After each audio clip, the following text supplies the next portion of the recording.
Hi. Well, I hate to admit this. I spent almost the whole day on one part. Oh, Jesus. What's happening? Since the firebox and all of that is important to me anyway, I wanted to make sure the ash pan would fit and would do everything we needed it to. And I found that with the trailing truck and the particular height of things, I was pushing it into position. It wasn't just fitting nicely. So I found that the trailing truck pivots like this. The engine forward is that way, okay? So the pivot truck, the rear truck bolts up here and the wheels are back here and they're like this. And it goes like this. And it was going to rub. And it was going to prevent the engine from having suspension, if you will. If the nose went up, the pivot truck would hit early and then would cause the piece to go down, and then the rear of the tender would come up. I mean, it's just a remarkable, complicated thing. But in any case, I had to have compliance in this up-down movement, at least more than 2 millimeters. I have 5 or 8 now. In any case, I had to put a groove in here, and it took me hours to come up with a method where I could put this groove in here and then replace enough material that this thing was going to be strong enough for what I thought it needed to do, which is pull. I know, I whacked that off. I had to put the insert in here and then hang on to this tight enough with some washers and screws that it doesn't pull out. But we're also going to be screwing it up to the top of the cab as well. But I'm printing now a prototype at 10% fill, so it's going to come out quick. I'm hoping it comes out before, 7 minutes. That's right at 5:30. But I have a remaining interference that is just I just can't, I can do it. It's just going to take forever. I have a little bit of this arc here that sticks up. If you look at the side view, and go to the side view if I can. There you go. And then I kind of tip it up a little bit and then zoom in so you can see it. This corner sticks up, and if you can just imagine the bottom of that, there is a hole, but it's way over here.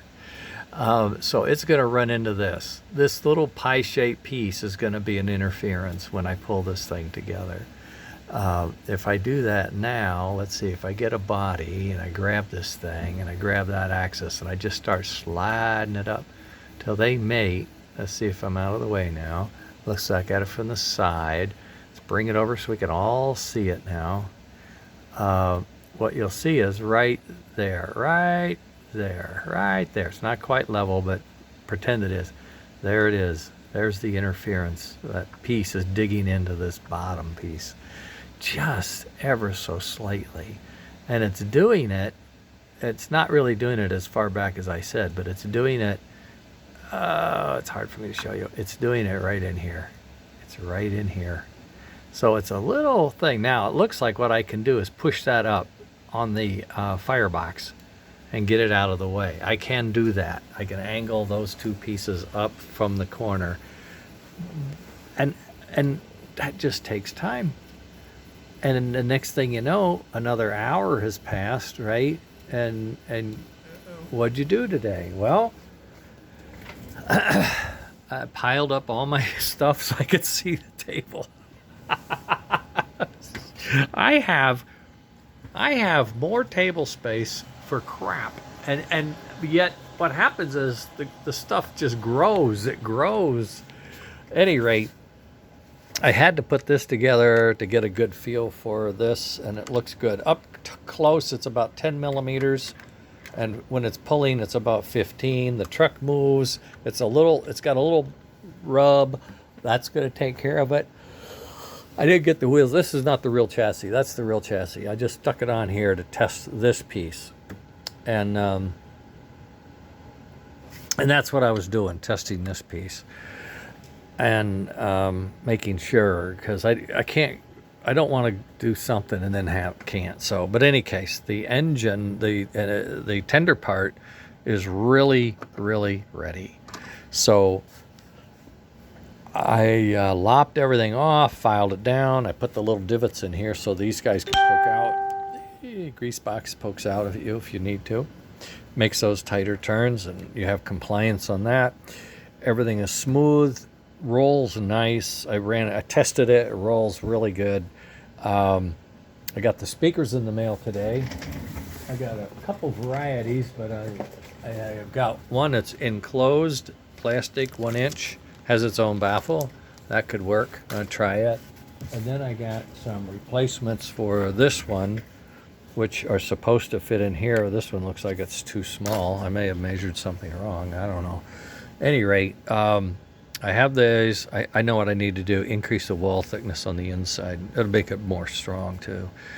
Of course, that means another print. I have to grind these down. I'm going to take these off in the CAD. That way I don't print them. Grinding plastic off, it's easier to get rid of it on the screen, you know. But then I want to start assembling. I want to start assembling like right now. So let's put the fan in. The fan goes in like this and pushes down, pushes air down. Oh yeah. Okay, you got that done. Oh boy, we got something on here, huh? And these boards, I'm going to do a quick test on my other engine. I'm going to try to use a simpler, cheaper board. These are bi-directional buck boost. I'm going to try to get a buck board, which will not boost amps at low speed, because by the time we get the low speed, the engine's running. We're at 7-8 volts, and that's fine. Both smoke and control. That's fine. So I don't really need the